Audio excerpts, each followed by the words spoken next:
Respected हमारे chairman national home guard committee के जक्कन सेंगर कौर जी का मैं तहे दिल से धन्यवाद करती हूँ।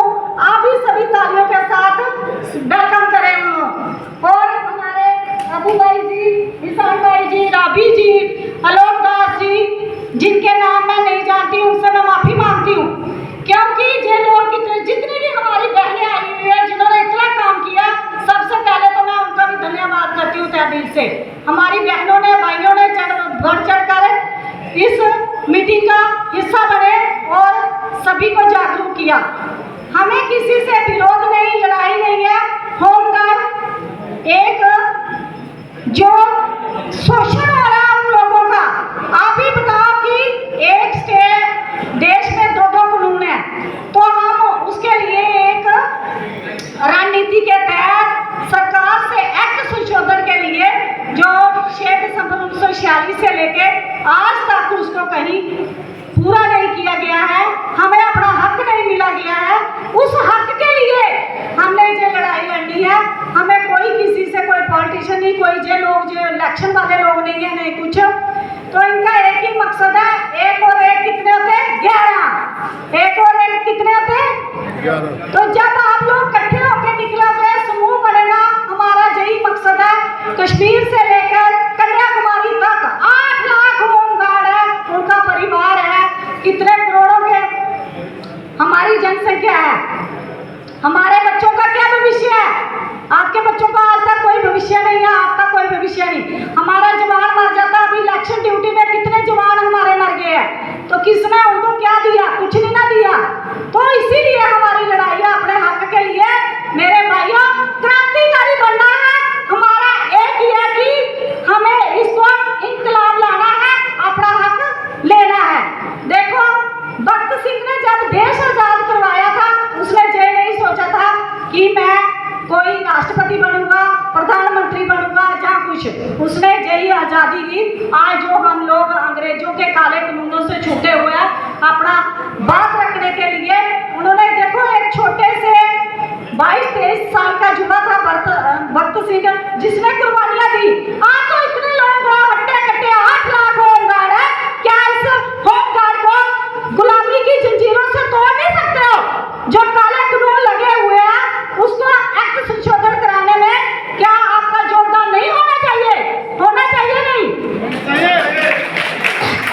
इसीलिए हमें जो अब नई सरकार बनी है, पहले हमारा जो नेशनल कमेटी के मेंबर है, वो चाहे हमारे माननीय प्रधानमंत्री जी होंगे, हमारे होम मिनिस्टर जी होंगे, जो भी होगा, हम उन तक अपनी एक डिमांड लेके हमारा प्रतिनिधिमंडल जाएगा, उनसे मिलेगा प्रतिनिधि, जो भी हमारे जिन लोगों को बुलाया जाएगा वो जाएंगे, अपनी डिमांड रखेंगे। नहीं होगा उसके बाद हम चाहे सुप्रीम कोर्ट का सहारा लेना पड़ेगा, चाहे रोड पे, चाहे कोर्ट पे, वो इसको हम बिना लिए छोड़ेंगे नहीं, क्योंकि हम लोगों ने भी कुर्बानियां दी। आपने देखो कितने युद्ध हुए, हर युद्ध में एक आज कुल्ली होता है, एक मजदूर है, वो भी परमानेंट होता है, लेकिन होमगार्ड को किसी ने आज तक परमानेंट का कोई किसी भी स्टेट ने उसके हक के लिए नहीं किया है। यही है, हमारे जवान कुछ नहीं मांगते रहे। हम माननीय प्रधानमंत्री जी से भी यही अपील करेंगे, मुबारकबाद देते हैं कि तीसरी बार वो प्राइम मिनिस्टर बन रहे हैं, लेकिन अब जो उन्होंने अंग्रेजों के टाइम के बहुत से कानून खत्म किए हैं, हम भी यही अपील करेंगे कि सर आपने बहुत से कानून खत्म किए हैं, अब तो आपके लिए हमारे होमगार्ड की जो पूरे ऑल ओवर इंडिया की होमगार्ड है, उसके लिए एक कानून होना चाहिए, एक ही सैलरी होनी चाहिए, एक ही सारा होना चाहिए, क्योंकि उनको राज्य कर्मचारी का दर्जा या केंद्रीय कर्मचारी का दर्जा दिया जाए। यही है जो लोग किसी के विरोध में कोई भी, जब आप भी होमगार्ड, हम भी होमगार्ड, ये भी होमगार्ड है, तो आपस में लड़ाई किस चीज की है? हम सबको मिलकर एक होना है, एक बनकर रहना है, सभी के लिए यही आशीर्वाद देंगे हम। आपको टाइम बहुत कम है, हमारे जरकर भाई जी भी अभी बोलेंगे, तो हमारे नेशनल टीम के जो राष्ट्रीय अध्यक्ष थे उन्होंने भी आना था, मनोज कपला जी, मैं उनकी तरफ से आई हूँ वाइस प्रेसिडेंट के नाते, क्योंकि उनको इलेक्शनों में ड्यूटियाँ थी, तो अभी उनकी वापसी नहीं हुई थी, जिसके कारण वो नहीं पहुँच सके।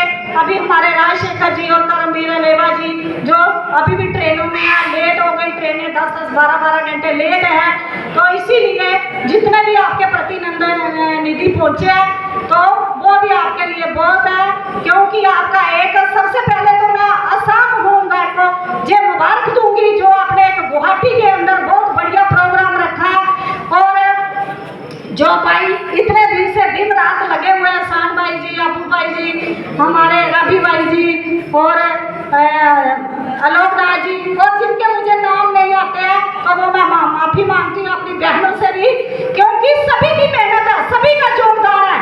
तो अब हमें क्या बनना है? मेरी बहनों को झांसी की रानी बनना है, भाइयों को भक्त सिंह बनना है, तो तभी आपको हक मिलेगा। चाहिए आपको हक?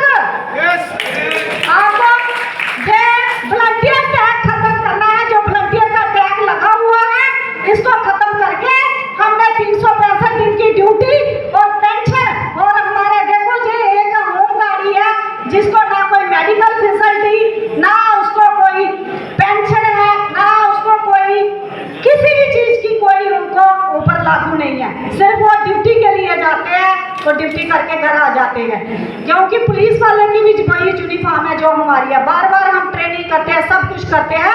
अगर आज पिछड़ा